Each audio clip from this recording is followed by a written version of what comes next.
Did you know Gaya was actually the kingdom of iron? Even the name Kimhe, it stands for the sea of iron. That's right. I heard the iron armor appeared in Japan in the 4th century. It must be the proof that Gaya's techniques were transferred to Japan.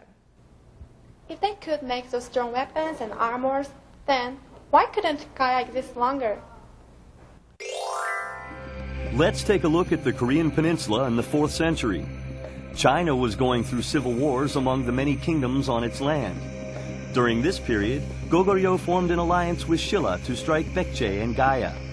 Shilla invited the Goguryeo army. The 50,000-strong army attacked Gaya, which fell defenseless and surrendered. Well, there was a huge innovation in weapons in the 4th century. Let's take a look. See, these are some of the spearheads and it's an iron dagger.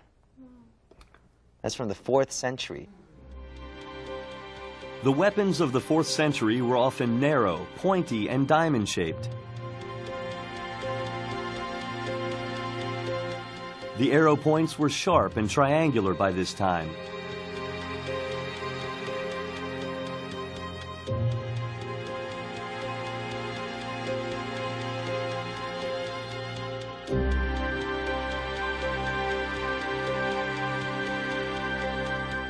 They are helmets, and the armor and the helmet is to defend oneself. Isn't that right? From the 4th century, Gaya developed iron armor to defend against Goguryeo and Shilla.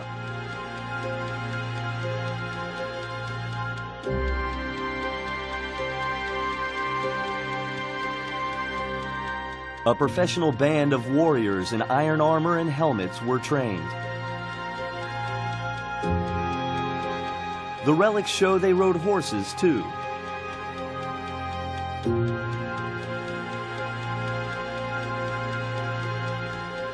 This is also a clue to the costume of the female warrior of Gaya.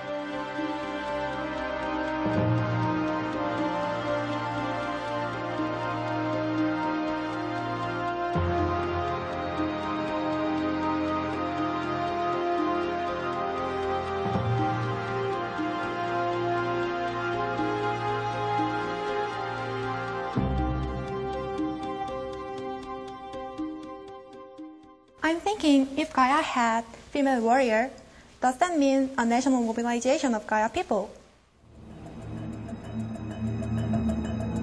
Gaya was one of the 12 political powers in the southern part of the Korean peninsula. Guyaguk, as it was called, or Geumgwan Gaya, was a very small kingdom.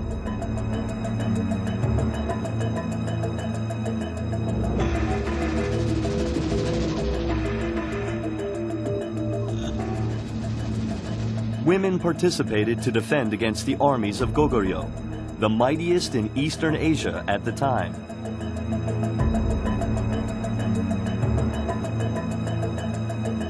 Questioning them for the first time, a virtual interview with the 3 female warriors awakened in Tomb 57 of Daesungdong. This is Yang Sona from Gimhae. What do you think of the theory that Geumgwan Gaya hired mercenary soldiers to stand against Goguryeo and Shilla? Geumgwan Gaya exported iron to Japan. The iron weaponry found in Japan has similar features to that of Geumgwan Gaya. In exchange, Gaya accepted from Japan some labor force or soldiers for war.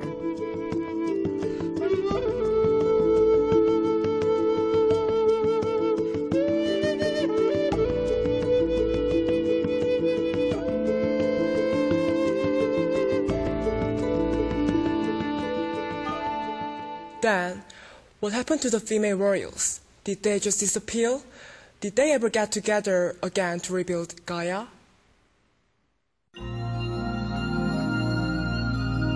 In the year 400, Geumgwan Gaya found itself in the biggest war ever in its history.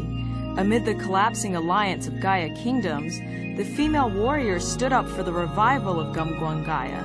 In the late 5th century, Gaya, a power less damaged in the century before, rose as the central power among the Gaya powers. The aspirations of Gaya continued thus.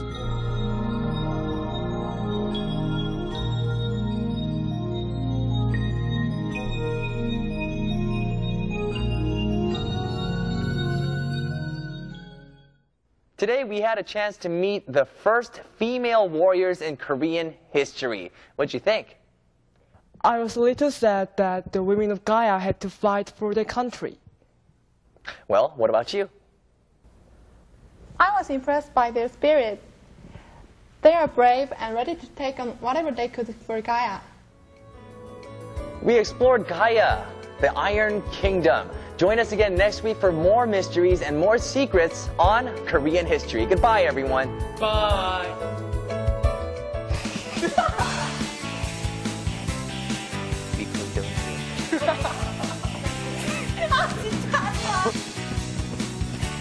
Yeah. Spearhead.